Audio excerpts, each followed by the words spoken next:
அஸ்ஸலாமு அலைக்கும் வரஹ்மத்துல்லாஹி வபரகாத்துஹு.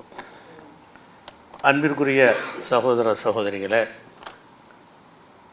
இன்றைய நிகழ்ச்சிக்கு செல்வதற்கு முன்னாடி சில அறிவிப்புகள் இருக்குது. அதை செஞ்சுட்டு நிகழ்ச்சிக்கு செல்லலாம்.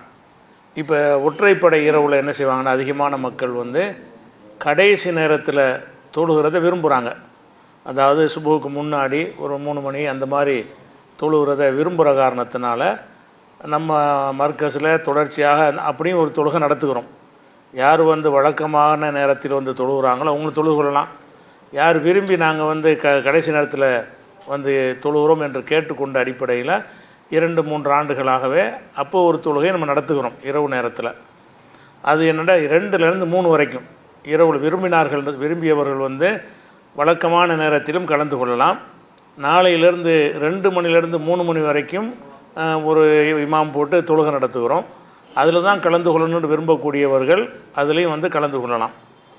அந்த 2லேருந்து 3 வரைக்கும் உள்ள அந்த தொழுகை முடிந்த உடனே 10 நாட்களும் நம்ம சஹர் சாப்பாடு கொடுத்துட்டு இருந்தோம் இது வரைக்கும். ஏன்னா மொத்தம் 600 பேர் அந்த இரவு தொழுகைக்கு ஆண்களும் பெண்களுமாக 600 பேர் வருகிறார்கள். அப்போ 600 பேருக்கு அந்த சஹர் சாப்பாடு 10 நாளுமே கொடுத்து கொண்டிருந்தோம். இந்த வருடம் வியாபாரம் சரியில்லை அந்த மாதிரி சொல்லி அந்த ஸ்பான்சர் குறைவாக வந்திருக்கிற காரணத்தினால ஒற்றைப்படை இரவுல மட்டும் இன்ஷா அல்லாஹ் சாப்பாடு ஏற்பாடு பண்ணியிருக்கோம். 21, 23, 25, 27, 29 5 நாட்களும் 2லேருந்து 3 வரைக்கும் தொழுகை முடிஞ்சவுடனே சாப்பாடு கொடுத்துருவோம். மற்ற நாளில் தொழுகை முடிஞ்சவுடனே அவங்க புறப்பட்டு போயிடலாம்.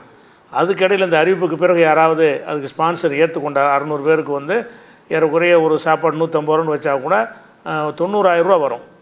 அதில் பகுதியை முழுமையாக யாரை ஏற்றுக்கொண்டு வந்தார்கள் என்று சொன்னால் அதை உங்களுக்கு அறிவிப்போம்.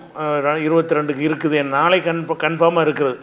நாளைக்கு 21 இருக்கிறதுனால ஒற்றைப்படையாக இருக்கிறதுனால நாளைக்கு சஹர் சாப்பாடு இருக்கிறது. ரெட்டையான நாட்களில் இருக்குதா என்பதை இன்றைய தீர்மானப்படி இல்லை.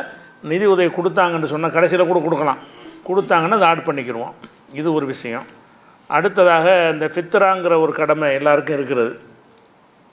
அந்த ஃபித்ரான்னு சொன்னால் நம்முடைய நோன்பில் ஏற்படுகிற தவறுகளுக்கு, நோன்பு வச்சுட்டு சில தவறு நம்மளை அறியாமல் சில மிஸ்டேக்கெல்லாம் வரும். அதுக்கு ஒரு பரிகாரமாக இருப்பதற்காக வேண்டியும் ஏழைகள் பயன்படும் என்பதற்காக வேண்டியும் ரசூல்